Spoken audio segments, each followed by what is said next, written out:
Have you ever heard a poem so vivid, so enchanting, that it feels like a dream? Today, we diving into one of the most famous and mysterious poems in English literature, Kubla Khan by Samuel Taylor Coleridge.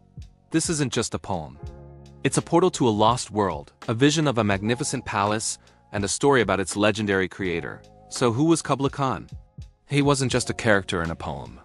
He was a real, historical figure, the grandson of the legendary Genghis Khan. Born in 1215, Kubla Khan became the fifth Khagan, or Great Khan, of the Mongol Empire and the first emperor of the Yuan dynasty in China. He was a conqueror, a ruler, and a man of immense power and vision. His empire was vast, stretching across much of Asia, and he presided over a period of relative peace and prosperity known as the Pax Mongolica. Unlike his nomadic ancestors, Kubla Khan was fascinated by Chinese culture. He embraced many of its customs, established a grand capital, and encouraged trade and cultural exchange. He was the Emperor Marco Polo, famously served for 17 years, and Polo's detailed accounts give us a glimpse into the opulence and sophistication of Kubla Khan's court. He was a complex figure, a fierce warrior descended from nomads, yet also a sophisticated patron of the arts and sciences. Now let's talk about the legendary place that inspired the poem, Xanadu. In the poem, it's called a stately pleasure dome. In reality, this was Chengdu, the summer capital of Kubla Khan's empire. Located in what is now Inner Mongolia, Chengdu was a marvel of city planning. It had an outer city, an inner city, and at its heart, a magnificent palace.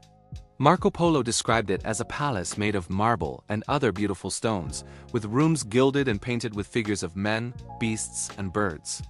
It was a place of luxury, power, and incredible beauty. Picture this. Surrounding the palace were 16 square miles of parks, filled with fountains, rivers, and lush meadows. Herds of deer and other animals roamed freely, providing game for the emperor's hunts. In the center of this park, there was another palace, this one made entirely of cane or bamboo. It was designed to be easily taken down and moved. This portable palace was where Kubla Khan would spend his summers, enjoying the cool weather and the beauty of nature. This is the pleasure dome that so captivated Coleridge's imagination. So how did this historical reality become a legendary poem? The story behind the poem's creation is almost as famous as the poem itself. In the summer of 1797, the poet Samuel Taylor Coleridge was unwell and had taken a prescribed opiate. He fell asleep while reading a book about Kubla Khan and his travels. In his sleep, he had an incredibly vivid dream, in which he composed an entire poem of 200 to 300 lines. The words and images came to him without any effort, as if dictated. When he woke up, he immediately began writing down the poem, desperate to capture the fleeting vision. He wrote down the 54 lines we know today, starting with that iconic opening, "In Xanadu did Kubla Khan, a stately pleasure dome decree, where off, the sacred river ran through caverns measureless to man, down to a sunless sea." But then, disaster struck. He was famously interrupted by a person from Porlock, a visitor who came to his door on business. This interruption, which lasted for over an hour, shattered the dream. When he returned to his desk, he found that the rest of the poem, the hundreds of lines that had been so clear in his mind, had vanished. All that remained was the fragment we have today. This story of its creation adds to the poem's mystique. It's a vision in a dream, a fragment of something larger and more magnificent that is now lost to us. It perfectly mirrors the subject of the poem itself, a lost, legendary palace. The poem is not just about a building. It's about the act of creation, the power of imagination, and the fragility of inspiration. Let's look at the poem's imagery.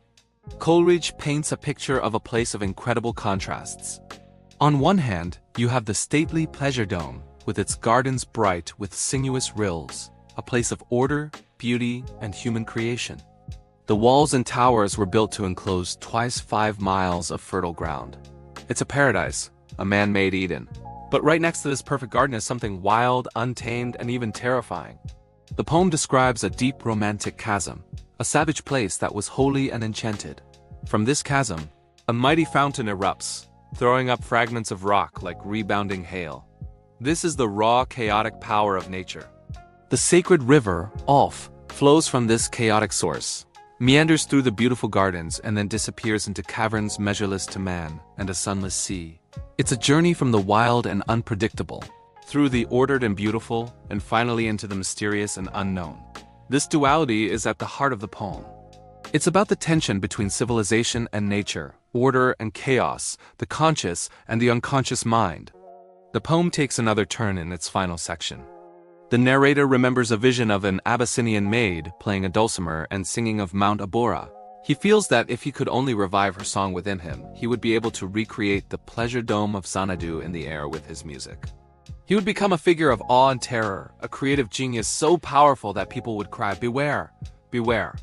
His flashing eyes, his floating hair. They would see him as someone who has tasted the divine, who has fed on honeydew, and drunk the milk of paradise. This ending shifts the focus from Kubla Khan to the poet himself. The poet, like Kubla Khan, is a creator. Khan builds his dome with power and resources, but the poet builds his with words, music, and imagination. The poem suggests that the power of artistic creation is a kind of magic, a divine madness that sets the artist apart from ordinary people. The poet doesn't just describe Xanadu. He wants to become the source of that magical creation. So why has this poem endured for over 200 years? Why does it still captivate us? I think it's because it taps into something deeply human, our fascination with lost worlds, our yearning for paradise, and our awe at the power of the imagination. Xanadu has become a symbol for any magnificent, idealized, or exotic place. The word itself has entered our language. We talk about the Xanadu of a billionaire's estate or a fantasy landscape. The poem is a perfect marriage of history and fantasy. It takes a real person and a real place and transforms them into something mythical. It reminds us that behind the facts and figures of history, there are dreams, visions, and powerful emotions. Kubla Khan wasn't just an emperor. He was a dreamer who built a paradise on earth. And Coleridge wasn't just a poet. He was a visionary who, for a brief moment, saw that paradise in a dream and brought back a fragment of it for us to marvel at. The mystery of the person from Porlock and the unfinished nature of the poem only add to its power. We are left to wonder what the rest of the dream was like. What other marvels did Coleridge see? The poem is a beautiful, tantalizing glimpse into a world that is forever just beyond our reach. It's a celebration of the creative spirit and a lament for its fragility. It's a reminder that the most beautiful things in life, a dream, a song, a moment of inspiration, are often the most fleeting. Kubla Khan is more than just a poem. It's an experience. It invites us to close our eyes and journey to Xanadu, to see its sunlit domes and its icy caves, to hear the sacred river and the song of the Abyssinian maid. It's a testament to the fact that sometimes the most powerful places are the ones we build in our minds. Thank you so much for joining me on this journey into the heart of a literary masterpiece. What does Xanadu look like in your imagination? Let me know in the comments below. And if you enjoyed this deep dive, don't forget to subscribe, and hit that notification bell for more explorations into the world of literature and history. Thanks for watching.